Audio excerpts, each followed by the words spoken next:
Hej og velkommen til årets første VCBK-webinar, som i dag handler om klimaberegninger til renoveringer og rigtig meget om energirenoveringer.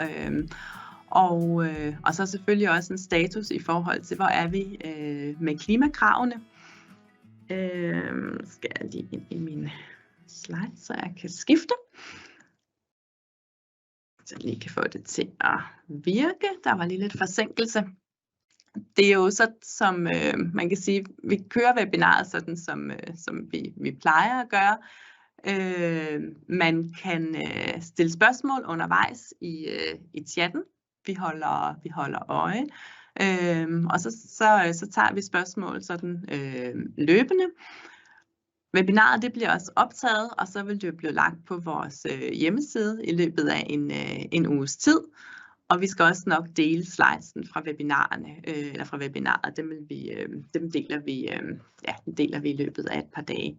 Og som sagt, så er det ligesom en status på, hvor er vi nu hen i forhold til klimakravene. Så også lidt omkring nogle nye indsatser fra Videnscentret her i 2024. Og så vil du, Kai, fortælle om klimaberegning til renovering og føre os igennem, hvor er vi hen der. Og det kan være, at jeg lige skulle starte med at sige, det er jo ikke fordi, der er nogen krav i dag til, at der skal laves klimaberegning til renovering. Det gælder stadigvæk kun for nybyggeri. Nu sprang jeg jo lige helt ud i det, så vi har ikke fået præsenteret os selv, men vi har siddet her mange gange før. Jeg hedder Tilde Fruergaard Astrup. Jeg er daglig leder af Videnscenter om bygningers klimapåvirkninger. Og Kai, du kan også lige få lov til at præsentere dig selv. Yes, jeg hedder Kai Kanafani. Jeg kommer fra BILT ved Aalborg Universitet i København. Og jeg er lektor inden for bygningers klimapåvirkning. Ja, og du er jo også, man kan sige, BILT er jo også en stor del af Videnscenteret. Yes, men lad os bare sådan tage det fra en ende af. Nyt fra 24. Jeg kan jo lige sige sådan indledningsvis, at det vi jo nok er rigtig mange, der sådan går og venter spændt på, det er jo i forhold til 25, fordi det er de ting, der bliver forhandlet nu. Hvor skal vi sådan ligge henne i forhold til grænseværdi i 25? De små bygninger mindre end 1000 kvadratmeter, de er jo sådan oprindeligt sagt, at de skal også være omfattet af det her CO2-grænseværdi, så det må man jo også forvente, at de bliver. Og så er der jo også drøftelse af, at der er nogle flere moduler, altså nogle flere LSA-moduler, der skal medtages i beregningen, og ikke udkom jo, faktisk inden jul, der udkom der jo en række rapporter fra BILT, som skal indspille til politikerne, fordi aftaleparterne, de sidder jo faktisk nu og skal forhandle om klimakrav 2025, og de gik i gang lige før jul. De sidder og forhandler her i løbet af januar, og så må vi se, hvornår der kommer nyt. Det kan godt være, at vi skal lidt ind i februar, før vi ved, hvor vi ender henne der. Men det vi kan sige i hvert fald nu, i forhold til 2024, det er det her omkring gevinst ved genbrug kan tælles med. Og så er der et standardformat for afrapportering af klimaberegning, som er frivillig at benytte. Det er på trapperne, kan man sige. Og hvis vi lige starter ved gevinst ved genbrug, så er det jo nu, at fra 1. januar 2024, så kan man sætte værdien for klimapåvirkninger fra materialer, der genbruges i ens byggeri. Dem kan man nu sætte til 0 kilo CO2-ekvivalenter per kvadratmeter per år.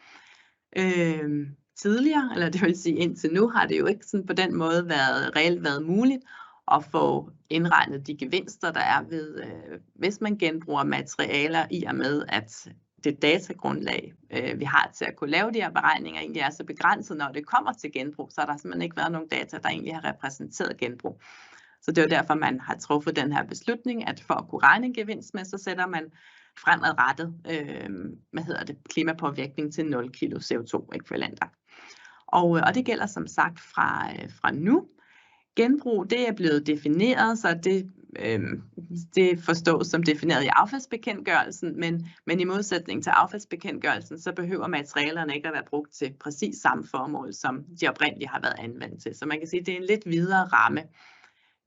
Der er blevet udarbejdet noget tillæg til bygningsreglementets vejledning omkring det her, så der kan man sådan selv dykke ned i forskellige eksempler. Dem har vi ikke sådan tid til at tage med i dag, hvor vi også skal have tid til at snakke om renoveringer, men der er faktisk blevet lavet nogle eksempler, og så kan man selv, hvis man har et byggeri, for hvilket det er relevant at kunne regne på det her, kan man se, hvad kan man gøre, og hvad kan man antage. Men altså sådan som udgangspunkt, så sætter man bare alle modulers værdi til 0, og man skal ikke tage højde for materialernes levetid. Den her regel, som der nu er indført, den gælder for byggerier, der søger om byggetilladelse for altså efter 1. januar 24. Så hvis man har søgt byggetilladelse i 23, så er det stadigvæk de gamle regler, der gælder, men fra byggetilladelse, der bliver søgt her nu og fremadrettet, så vil det altså være de nye regler. Og så er det også vigtigt at sige, at det her det er sådan den første løsning, der gælder. Det er jo klart, at hvis man sådan skal se på og regne præcis på det her, så er det jo ikke korrekt bare at sætte genbrug til 0, fordi selvfølgelig er der en klimapåvirkning forbundet med, at man oparbejder de materialer, der skal genbruges, eller måske ikke oparbejder, men de skal jo som regel igennem en eller anden lille form for behandling. Så der vil være noget klimapåvirkning, men det er sådan den bedste mulige løsning, og så er der sat et projekt i gang, der skal skaffe nogle bedre data. Så vi på sigt skal have noget, der er lidt bedre, når vi regner på det her. Så det er jo sådan set det, der kommer til at gælde i forhold til genbrug. Og det ved jeg ikke, Kai, er der nogen, der har nogle spørgsmål til det? Ikke indtil videre. Nej, det er meget fint. Så går vi lige videre til det næste, og det er ikke fordi, der er kommet så meget nyt endnu, i hvert fald ikke, hvad jeg lige kunne se. Og det er jo egentlig, det her det er knyttet til, at styrelsen medio 2023 sat gang i sådan et udviklingsprojekt, som skulle sikre, at man har sådan et standardformat til at aflevere sin LCA-beregning, eller sin klimaberegning i. I dag er der måske lidt større variation i, hvad er det egentlig, der bliver indleveret til kommunen, når man færdigmelder sit byggeri.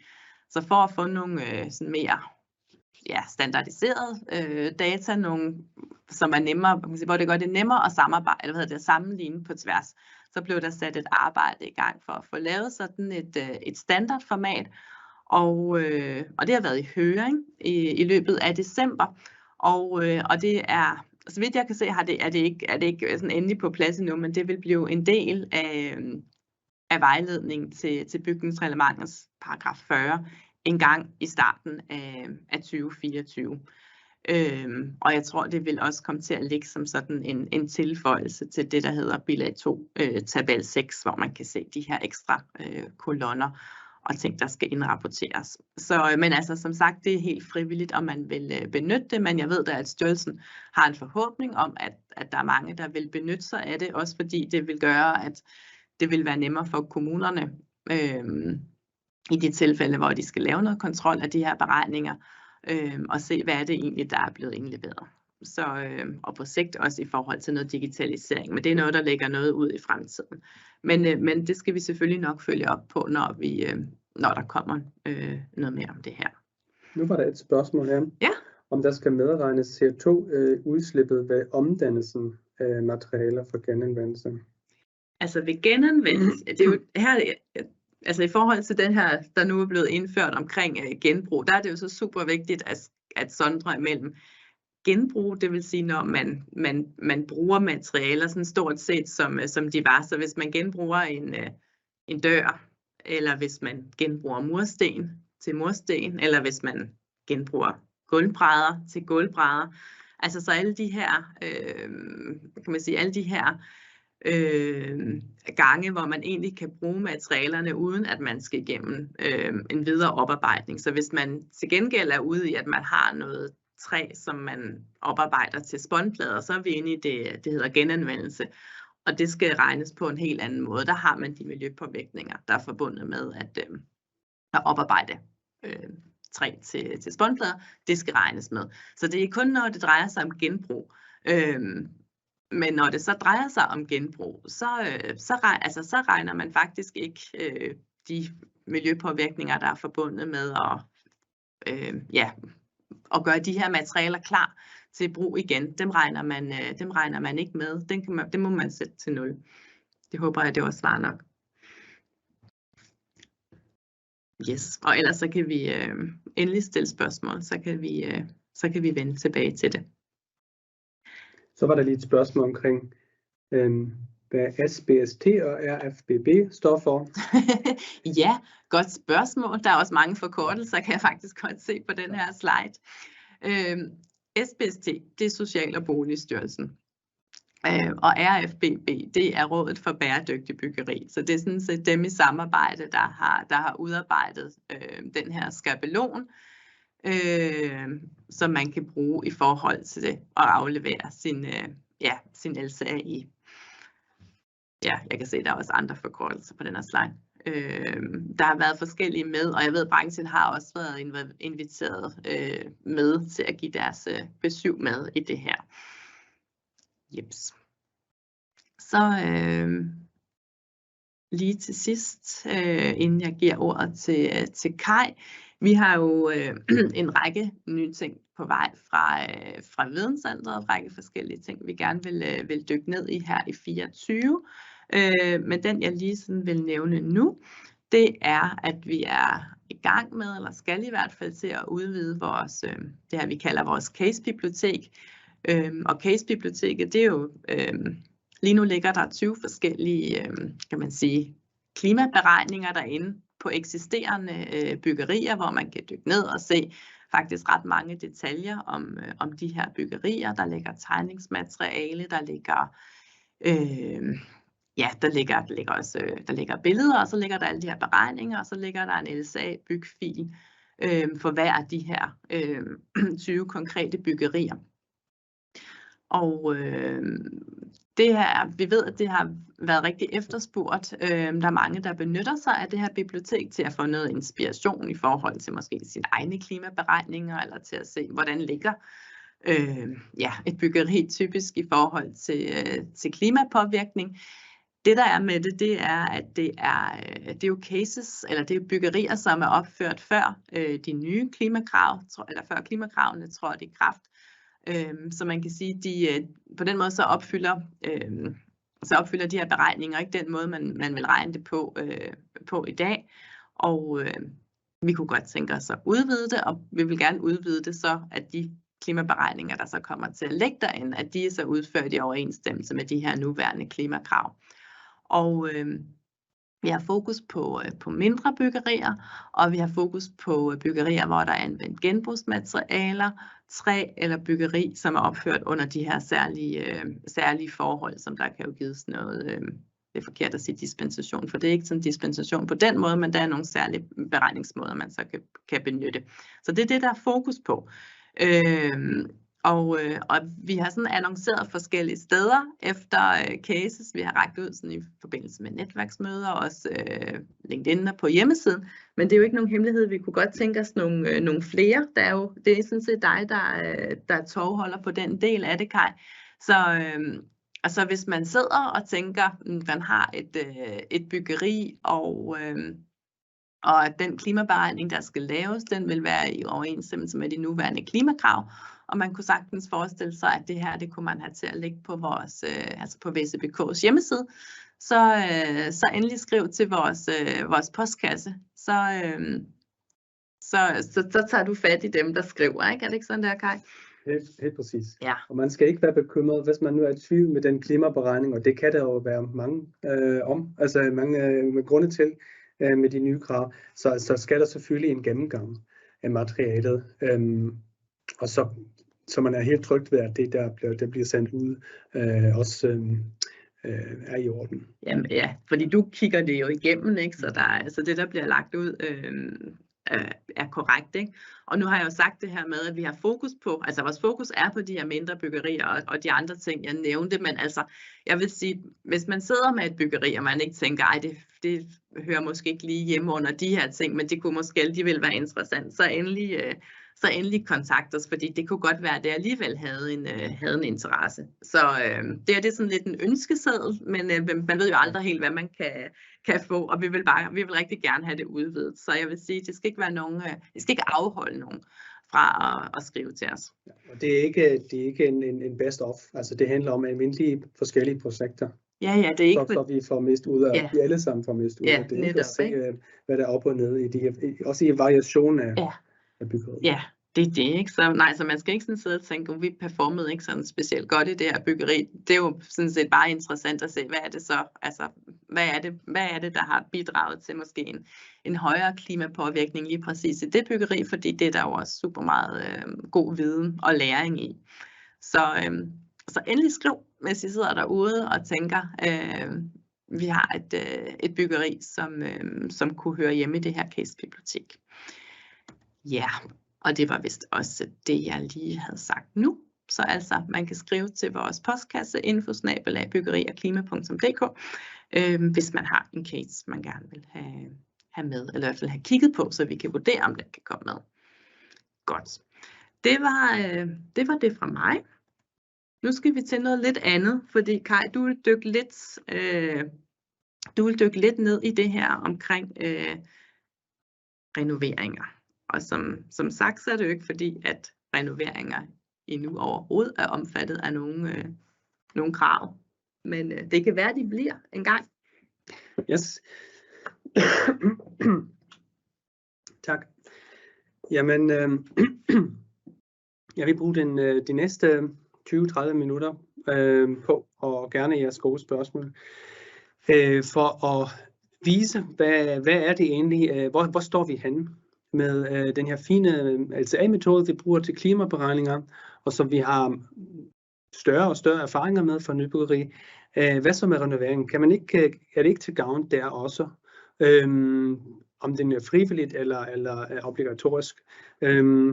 Så jeg prøver at starte lige med at kigge på problemstillingen af, hvorfor skulle man overhovedet tænke på det.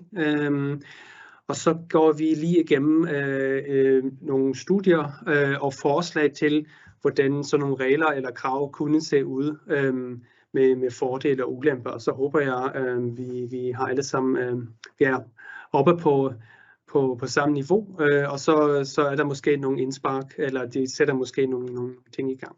Vi er i hvert fald ikke der, hvor vi kan sige, okay, det er sådan det bliver, og vi alle sammen skal gøre det, og det er helt præcis.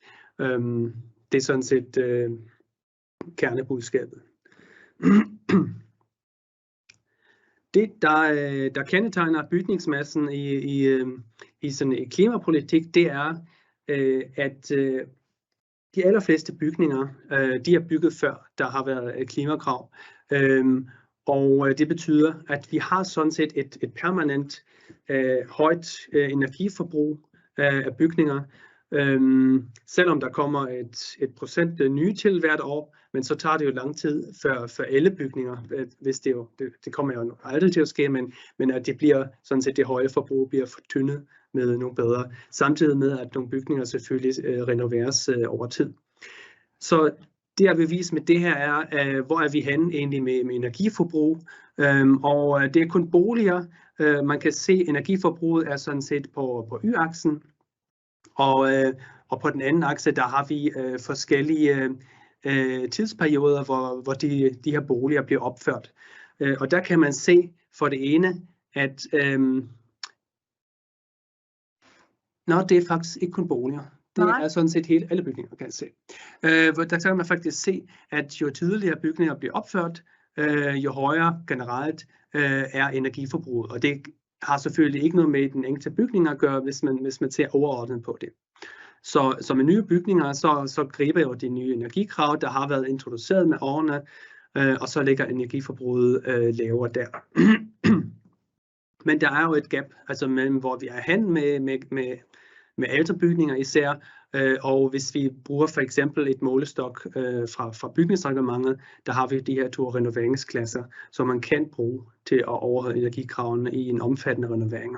Og det ligger jo et godt stykke lavere end det andet. Det er de samme data, kan man sige, men her er energiforbruget omregnet til klimapåvirkning for energi. Og det har jeg sådan set gjort ved at bruge den samme metode, som vi gør for nybyggeri. Så hvis nu alle de her bygninger var opvarmet med fjernvarme, fordi opvarmningsform ligger desværre ikke inde i databasen her, men hvis de alle sammen var fjernvarme opvarmet, som sådan set er et optimistisk syn på det her, for det er det ikke, så ligger vi på sådan et niveau gennemsnitligt på 9,7 for energi. Og så skal man holde sig for øje, at vi er de nu gældende krav for energi og materialer for nybyggeri, det ligger på 12. Og der er energi, energien ikke fylder særlig meget i nybyggeri i forhold til klimakravene, i forhold til klimapåvirkning, så er det jo et rimeligt højt værdi. Man kan sammenholde det for eksempel med det studie, der ligger til grund for de gældende klimakrav, og der har man regnet på, at de nybyggerier, der bliver bygget over de seneste par år, de har sådan en gennemsnitlig klimapåvirkning for energi på 2,6. Så der er sådan set det afstand mellem nybyggeri og eksisterende byggeri, man skal holde sig for øje. Men siden ikke alle bygninger er opvarmet med fjernvarme, og vi ved, at nu står der godt nok 22% af boliger, men det er jo de fleste bygninger, vi har. De er altså forsynet ikke med fjernvarme, men med olie eller gas. Og hvis det var gas, så vil tallene i grafen være 65% højere. Altså det vil sige, at i stedet for 9,7, så var det 16. Så den reelle afstand er faktisk endnu større. Men der er sådan set håb på vej, kan man sige, fordi med den naturlige renoveringstakt, det vil sige de renoveringer, som man forventer folk udfører, hvis man fortsætter, som man plejer at gøre over de næste mange år, jamen så vil der også være energiforbedringer, samtidig med at nybyggerier også fortynder det samlede energiforbrug. Og her har vi energiforbruget, altså det faktiske forbrug, sådan lidt en anden skala, men det er stadigvæk energi, vi taler om, og så har vi en tidsakse. Så den øverste linje, kan man se, af de her mange linjer, det er sådan set, hvis man slet ikke ændrer noget ved regler, så vil energiforbruget falde i den her takt, og så vil man lande hernede. Og så er der mange forskellige scenarier, man har udtænkt sig i den her SPI-rapport, som det bunder i. For eksempel hvis man strammer krav, eller hvis man sørger for, at reglerne bliver overholdt i højere grad, så kan man selvfølgelig hurtigere komme ned med energiforbrug, og så lande på et lavere niveau. Så energiforholdene er det ene, men man kan også forestille sig, at altså forventningen om, at et stort antal bygninger på et eller andet tidspunkt bliver renoveret, eller måske renoveret flere gange endda, det er en kæmpe byggeaktivitet. Og dermed også en kæmpe indsats af materialer i virkeligheden, som man bruger i eksisterende bygninger. Og der kan man så LCA i spil, kan man ikke bruge LCA'en til måske at optimere nogle af de her materialebrug, så den samlede klimapåvirkning ikke bliver unødvendigt forhøjet. Det er så den sidste graf i forbindelse med bygningsmassen, jeg vil vise. Og her det er nok godt nok tal fra EU, så det er ikke helt danske forhold. Men her sammenligner vi andelen af klimapåvirkning i byggeriet, og det er både nybyggeri og eksisterende byggeri. Og man kan sige, at den grønne, den største del af kagen, det er sådan set den 79% af al klimapåvirkning kommer fra energiforbrug i de eksisterende bygninger. Så har vi en mindre andel, det er det her, er det 15%, stammer fra materialer, altså klimapåvirkning, der ligger i de materialer, man bruger til nybyggeri hvert år. Og så har vi de 6%, der ligger i materialer, de materialemæssige klimapåvirkninger, man bruger til renoveringer. Så det, der betyder mest, det er energi, og det er så, som vi har set før, især de ældre bygninger, dem der er allerede bygget. Og så dernæst så er det materialer fra nye byggeri, og der har vi jo de nye klimakrav, kan man sige, det er meget godt, at man sætter ind der også, udover energikrav til bygninger, både eksisterende og nye. Og så til sidst, så skal man overveje, hvad man gør med de 6% af klimapåvirkningen, der ligger i opgradering af eksisterende bygninger. Så det er mere for at fastslå forholdene cirka. Ja, så det er jo også meget interessant, fordi når man kigger, fordi normalt så er vi jo vant til bare at kigge på nybyggeri, eller i hvert fald her i vores videnscenter, ikke?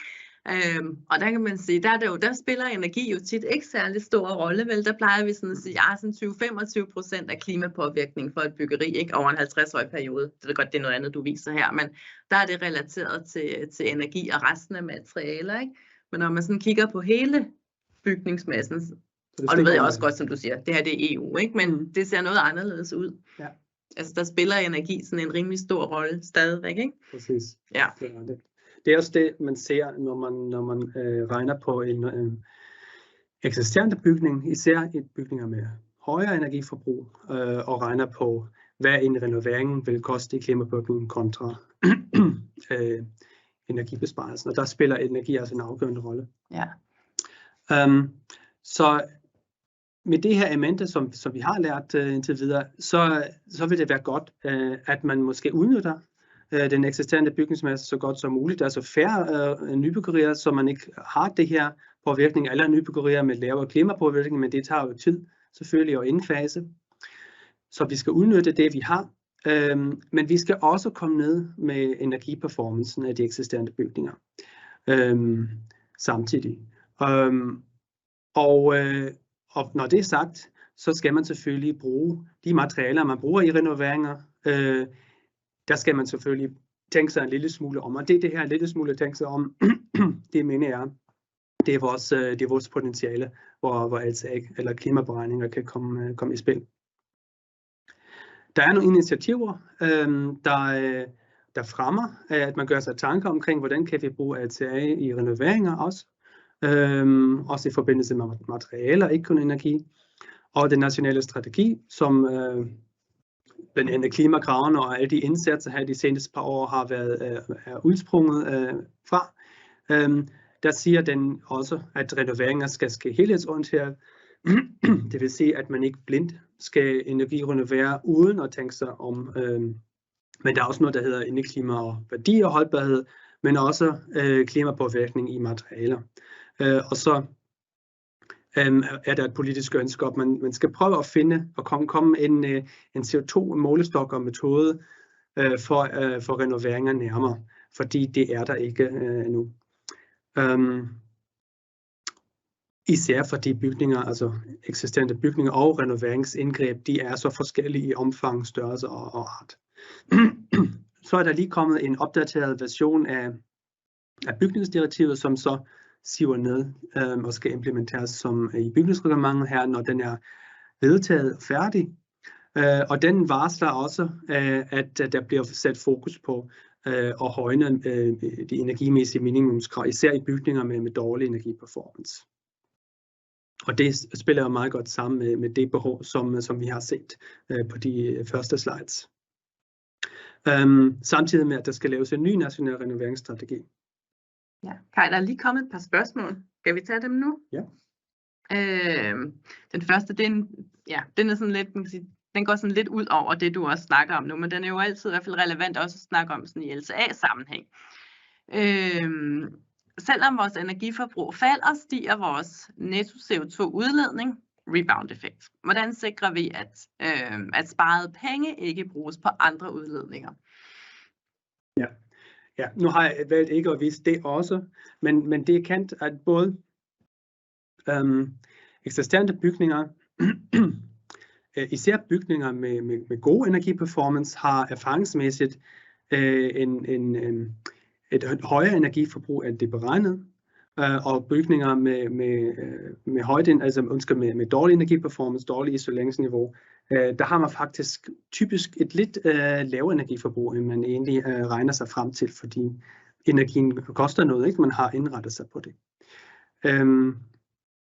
Ja, det svarer. Ja, og så tror jeg også bare, altså jeg tænker i hvert fald sådan i LCA-sammenhæng, der taler man jo også sådan ofte om det her med rebound-effekt, så kan det godt være, at man sparer noget et sted, men hvis vi så netop har nogle, altså sådan økonomisk set har vores midler til rådighed til så bare at købe noget andet, jamen så er der måske samlet set ikke den der gevinst, men den er jo, man kan sige, det er jo sådan ret kompliceret på en eller anden måde, fordi det er jo også det er jo knyttet op til sådan hele vores adfærdsmønster. Og det kan nogle gange være svært at gøre rigtig meget ved, ikke? Altså man kan sige, at altså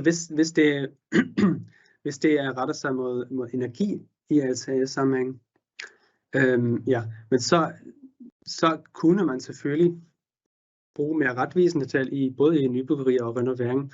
Og jeg kommer nok lidt ind på, hvornår det giver mening i renoveringer at gøre det. Ja, godt. Jeg tænker, det er også sådan en, man kan diskutere længe. Så den anden, den tror jeg, den går lidt mere måske på, nu skal den gå mere på din graf.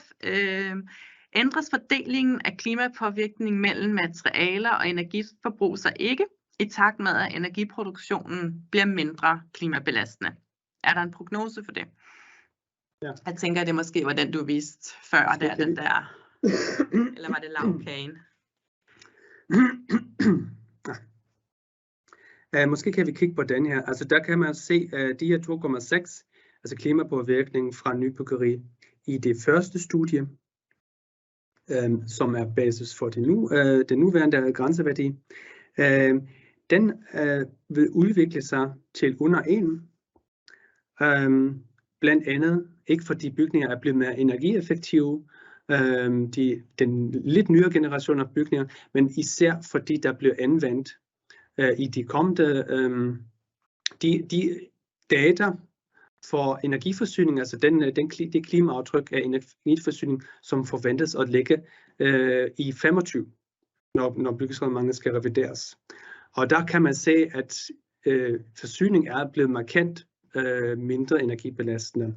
Og det er selvfølgelig også, det kan man diskutere, fordi vi brænder mange træer af og affald, men godt nok i vores metode, så vil energiens betydning blive klart mindre end materialer.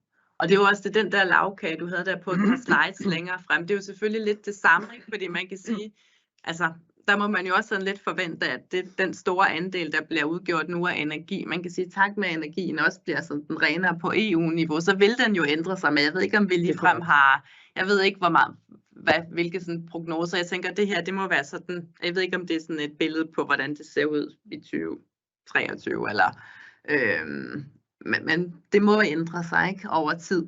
Helt klart, men der er det også vigtigt at se. Altså det er samfundsmæssigt.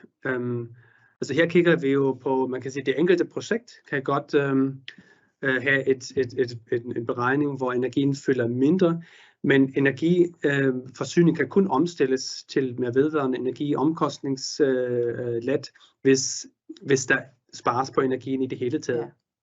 Ja, så der er faktisk nogle sammenhænge der, ikke? Ja, men det er helt rigtigt set. Ja, godt.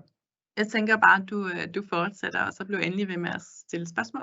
Ja, og man kan sige, for et par år siden, der har vi tænkt os sammen med Arkitema, at det kunne være sjovt at kigge på. Og jeg skal sige, altså Aarhus Universitet har lavet et lignende studie til samme tid, sjovt nok.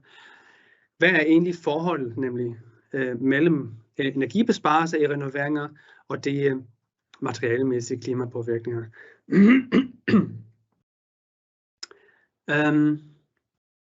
Og det er rigtigt nok, altså forholdene de ændrer sig jo selvfølgelig i takt med, at energiforsyning bliver væsentligt med energi, klimalet og materialer i et lidt langsommere takt. Men det forhold, vi var interesseret i nu, når vi har LCA-metoden for nybyggeri, hvad så hvis vi anvender det til energiforbedringer? Og princippet er, og der har vi valgt at bruge en tilbagebetalingstidsmetode. Man kunne også have lavet en almindelig LCA, men det har vi valgt til sin tid. Så hvis man forestiller sig en energibesparelse, der stiger over tid, fordi der lægges en besparelse på hvert år, så den besparelse, den kører derud af, men så har renoveringen haft en engangs omkostning i forhold til nye materialer. De har haft en klimamæssig påvirkning. Så, og de her to linjer, de krydses på et tidspunkt der, hvor besparelsen i klimapåvirkning har indhentet den klimapåvirkning fra materialer i starten. Og det er princippet, som vi har prøvet at undersøge. Og jeg giver 2 eksempler. Vi har kigget på vinduesudskiftning og på efterisolering. Og for vinduesudskiftning, der så det sådan ud, at det kan ikke betale sig klimamæssigt at tage vinduer, der faktisk er stadigvæk funktionsdygtige, og udskifte dem bare for at spare på klima. Så det giver god mening at udskifte der, hvor det er nødvendigt at udskifte dem. Så det er sådan set udgangspunktet i det her. Så der er en planlagt udskiftning. Hvad er så det bedste, man kan gøre?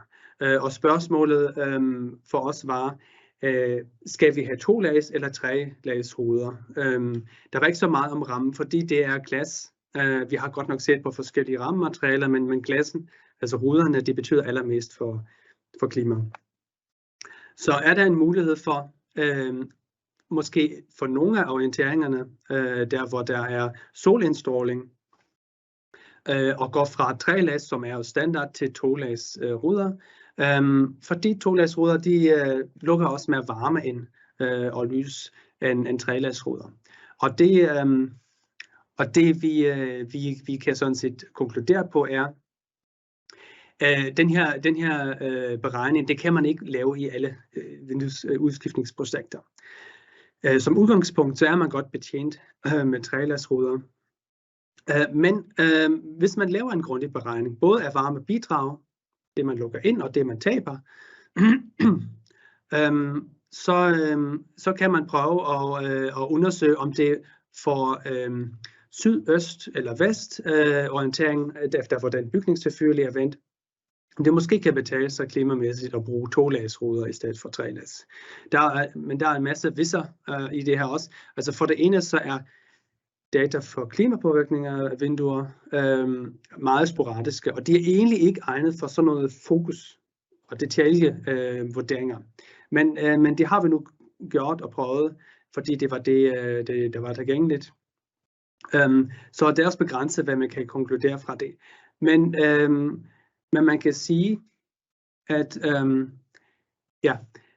og det afhænger, altså resultatet, altså i de eksempler vi havde, så kunne vi konkludere, ja, der er nogle tilfælde, hvor 2-lags ruder sagtens kan betale sig, men det afhænger meget af det specifikke projekt. Altså herunder, hvad er bygningens øvrige isoleringsgrad, hvilken varmekilder man bruger, orientering og skygge, og hvilket udnytteligt varmebidrag. Det vil sige, for eksempel i rækkehuse har vi set, altså hvis man lukker for meget varme ind, så er det måske fint i forhold til klimaberegning, men så har man overopladning i bygningen. Og så med den der, i stedet for at bruge solafskærmning, så kan man lige så godt bruge 3-lags ruder, fordi de afskærmer os, og så lukker mindre varme ud. Men det er en mulighed. Men man kan ikke sige, okay, 2-lags, det er meget bedre for en 3-lags, fordi der sparer man lige en rude. Det kan man ikke sige. I forhold til isolering, og det skal jeg lige forklare her, der jeg viser 2 grafer, der har vi kigget på en lang række forskellige isoleringstiltag. 4 forskellige tiltag for taget, altså skråtag, fladetag, isolering, i konstruktion eller udvendig isolering med ny beklædning, og så ydervægsisolering, og til sidst terrændæks udskiftning. Og hvis vi kigger på det første, det er isolering af skråtage udvendig, det vil sige, der kommer en ny tagbeklædning på. Her har vi tilbagebetjeningstiden i y-aksen, og de her 3 bjælker, altså her er den ene, den lave, og den lidt længere, og så den, der ligger helt over 50 år. Det viser den klimamæssige tilbagebetalingstid, hvis bygningen var i det her tilfælde i dårlig energimæssig stand før.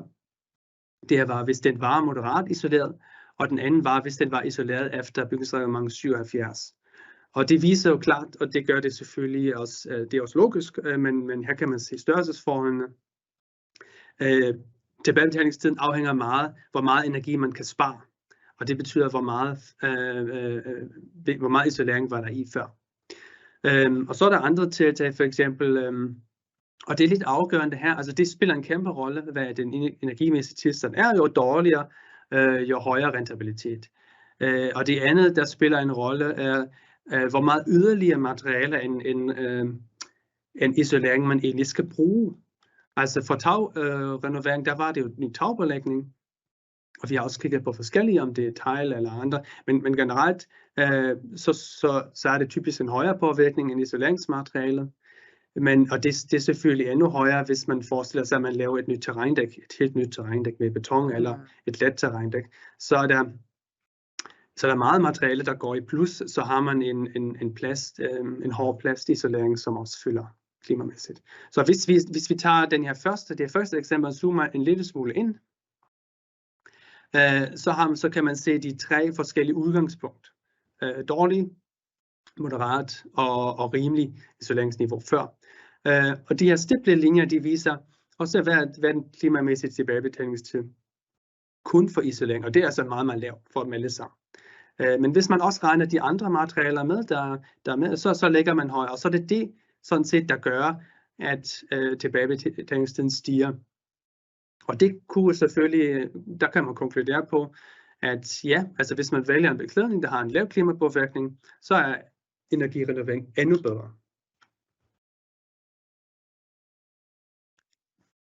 Så ja, det giver med de tal, vi havde brugt i sin tid, og det er sådan set den sidste, eller den gældende version af energiforsyningsklimadata. Ja, der kan det give klimamæssig gevinst, og efter isolere de dele, man normalt efter isolerer.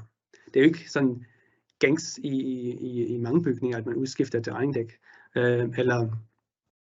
så de allerfleste efterisoleringsformer, de giver fin mening, og dermed kunne man også sige, at ja, bærer isoleringskravene, energikravene, de giver rigtig god mening at overholde dem, sådan som de er i dag.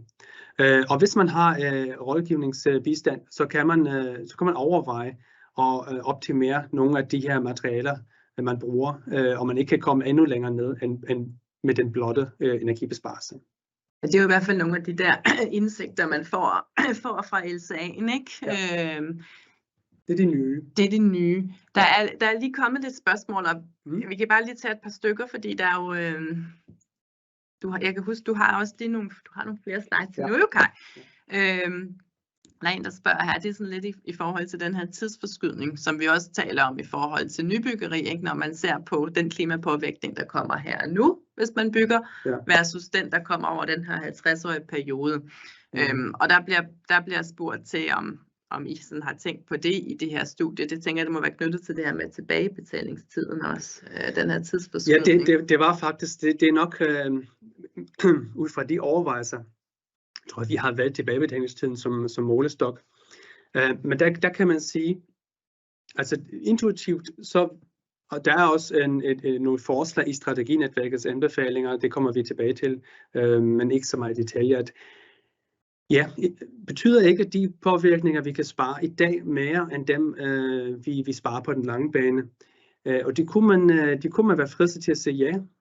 Men omvendt kan man sige, at vi er virkelig sikre på, at sådan set vi vil give en klimamæssig byrde i arv, hvor vores børn og børnebørn sådan set skal vokse med om 30, 50 eller 100 år.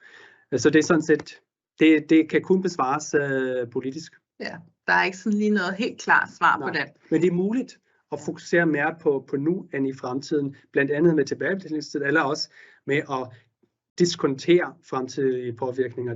Det kan man læse i strateginetværkets anbefalinger. Men det er rigtigt, så bliver det jo også sådan lidt en politisk beslutning, men det er jo også meget lige det, hvordan man regner, kan man sige, økonomiske modeller har jo også nogle betragtninger med.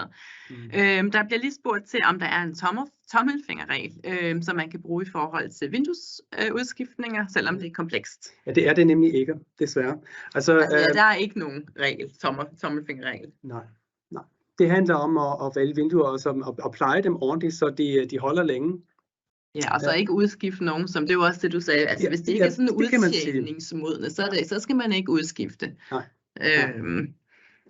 Og så er de gængse træløslagsruder fint i forhold til det, vi har kigget på. Ja. Godt. Tak skal du have, Kai.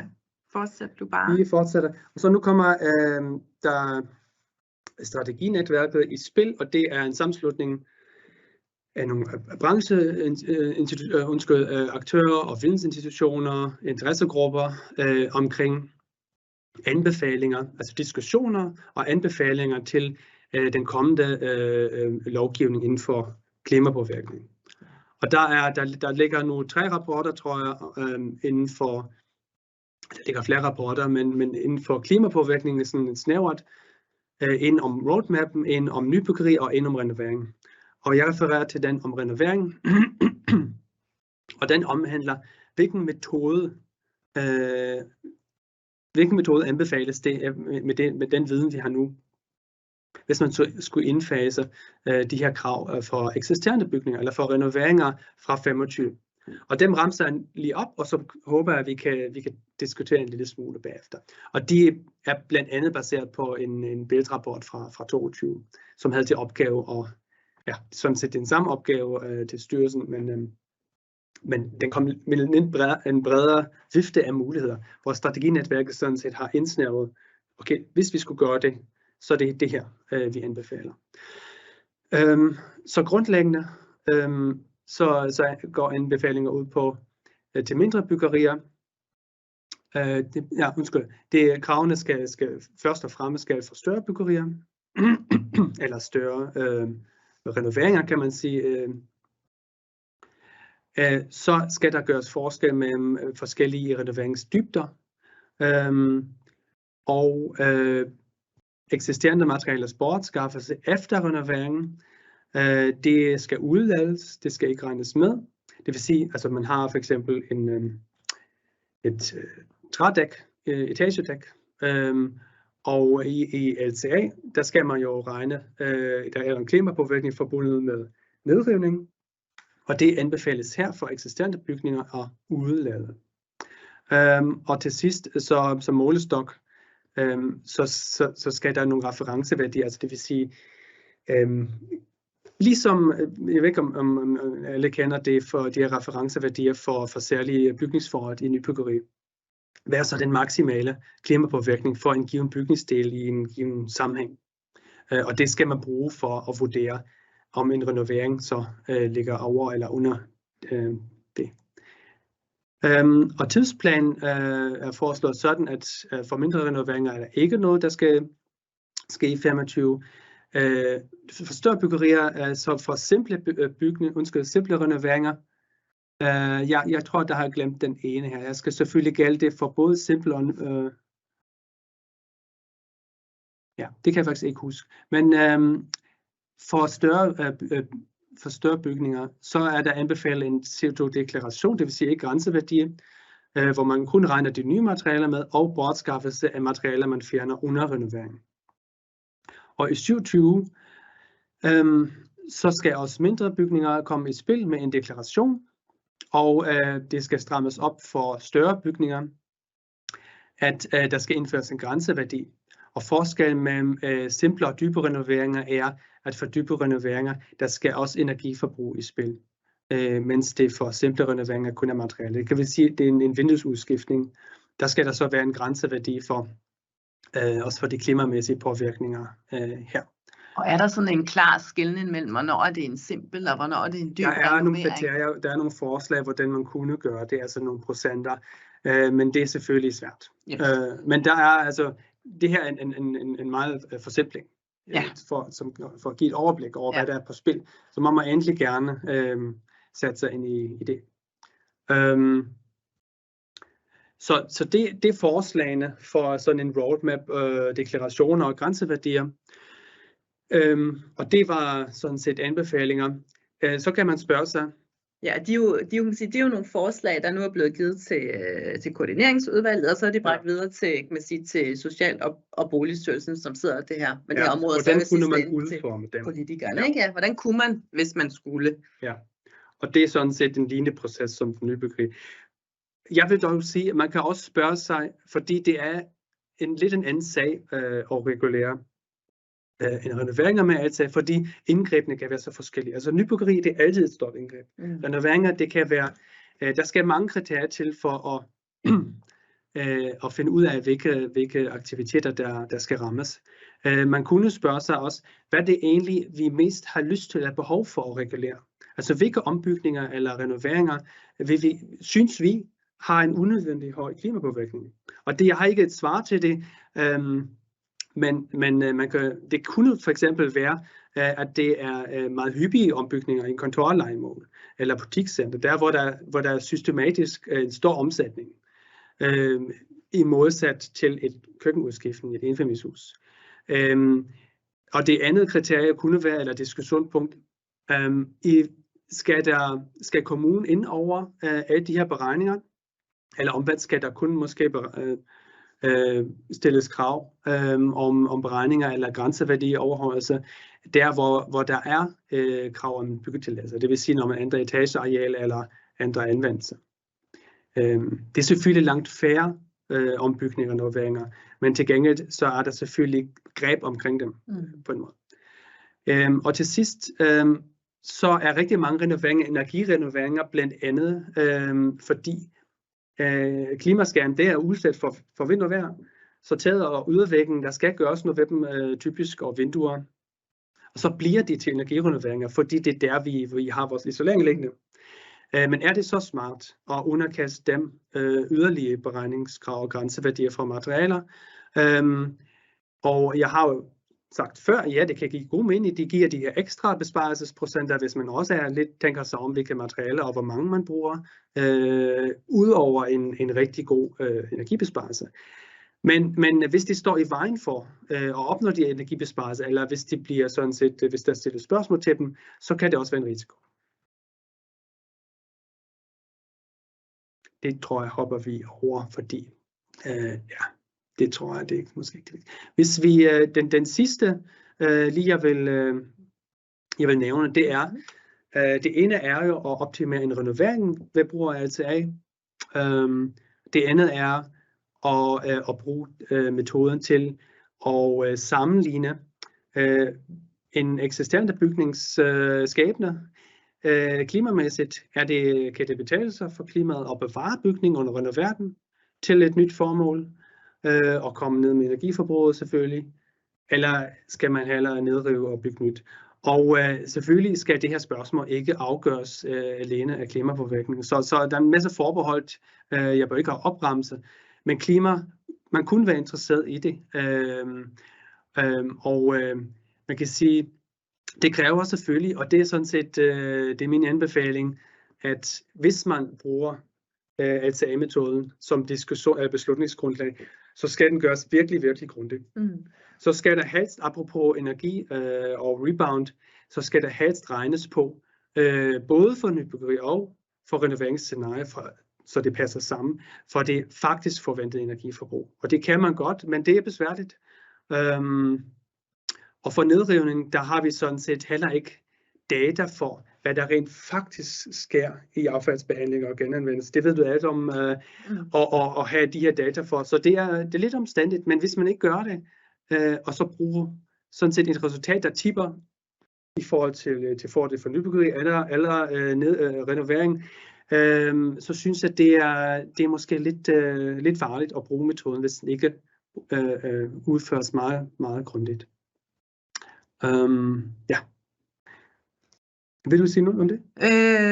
Nej, ikke lige om den her. Jeg tænker, hvis nu du gør det færdigt, så er der lige et par spørgsmål, vi kan tage her til sidst. Jeg tænker, vi tager lige resumeen. Ja. Det er måske de 2 slides her. Yes. Så jeg har sagt det før. Altså, klimaberegninger kan meget, men ikke alt. Altså, man skal huske med energis dagsorden, det har altså også nogle større formål og nogle sammenhæng med energisystemet, som ikke tages højde for i vores forsimplede LTA-beregning og klimaberegning. Så det kan ikke sådan set afgøre en gang for alle, hvad det er det rigtige at gøre. Men det er et fint redskab til et fint styringsredskab. Så der er fortsat behov for energibesparelser, måske endnu mere end nogensinde, især de bygninger med det højeste forbrug. Energikravene i bygningsreglementet giver for så vidt god mening, og skal meget gerne også overholdes i højere grad. Men så kan vi bruge LTA'en til at optimere vores materialebrug i det. Fordi selvom det kan virke måske lille, og i nogle af projekterne, så er det ingen grund til at holde tilbage med at bruge viden, vi har. og jeg har fortalt, hvilke regler, der er i spil i øjeblikket for ombygninger og renoveringer. Så nævnte jeg også, at man kan også tage det den anden vej fra, i stedet for at underkaste alle renoveringer og ombygninger, altså sådan på den brede kravene, men så kan man også overveje, okay, hvor er det måske de største eller mest unødvendige forbrug eller klimapåvirkninger, vi har, og regulere dem. Ja, tak Kaj. Det var en fin sammenfatning på alt det, vi nu har været igennem. Og det giver nok måske også en meget godt indblik i, at altså, det her med lige at få fastlagt nogle klimakrav til renoveringer, det er en lille smule komplekst, ikke? Fordi der er mange, altså, der er mange ting, man skal også overveje, hvordan skal det bruges, ikke? Ja, og hvordan tingene udvikler sig med tiden. Ikke? Ja, det er det. Og der er også, skal jeg lige se om vi har lige 5 minutter, så vi kan godt lige nå et par spørgsmål. Det her, det er sådan, det ene spørgsmål, det er så meget konkret til det her, til et af de her forslag, der kom fra strateginetværket, hvor du sagde, at bortskaffelse skulle udelades. Og det bliver der så spurgt til, jamen hvorfor det? Fordi der er jo stadigvæk, altså det har jo også en miljøpåvirkning, altså selve bortskaffelsesdelen, så hvorfor egentlig se bort fra den? Ja, ikke fordi der ikke er en klimapåvirkning forbundet med det, men jeg tænker, baggrunden er nok for at gøre det simplere. Okay. Så man ikke behøver at kortlægge den eksisterende bygningsmateriale hele vejen igennem. Det kan man sådan set spare. Der kunne man også sige, at man kan selvfølgelig omvendt forholdsvis nemt med nogle modeller og værktøjer, det har vi også prøvet, estimere de eksisterende materialer. Ja. Så det er sådan set en anden mulighed. Ja. Men det var baggrunden. Ja, så det er ikke fordi, man sådan har tænkt, det slet ikke har nogen betydning. Det er også sådan lidt i sådan for at se, altså også hvor kan man forsimple noget hen. Nu skal jeg lige se, hvad der bliver spurgt til her. Angående nedrivning af materialer.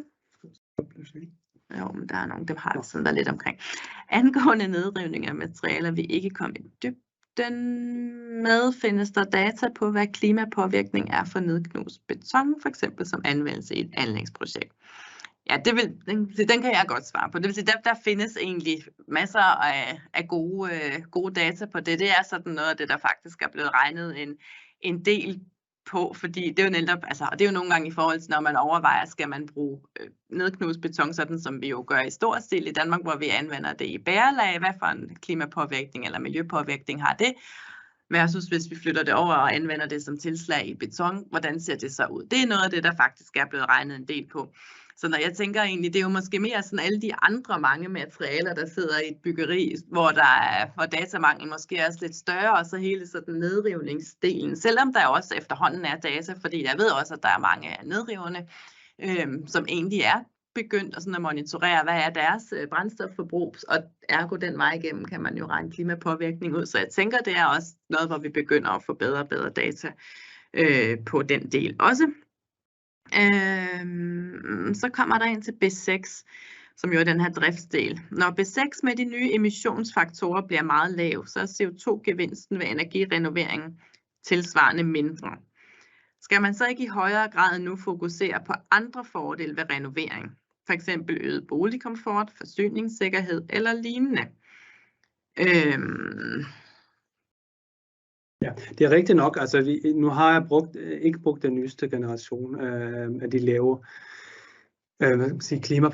klimaaftryk af forsyning. Men og så kan det godt være, at altså, spændet af de rentable renoveringer i det studie vil være lavere, sandsynligvis. Ja. Men vi må også spørge os selv, og det skal ikke afgøres, mener jeg, i enkelte projekter, men på samfundsniveau, at vi stadigvæk, og der er ingen tvivl om, vi skal spare på energien, og bygninger står for 40% af alt landets energiforbrug. Og det kan kun spares ved at omstille energikilder og isolere.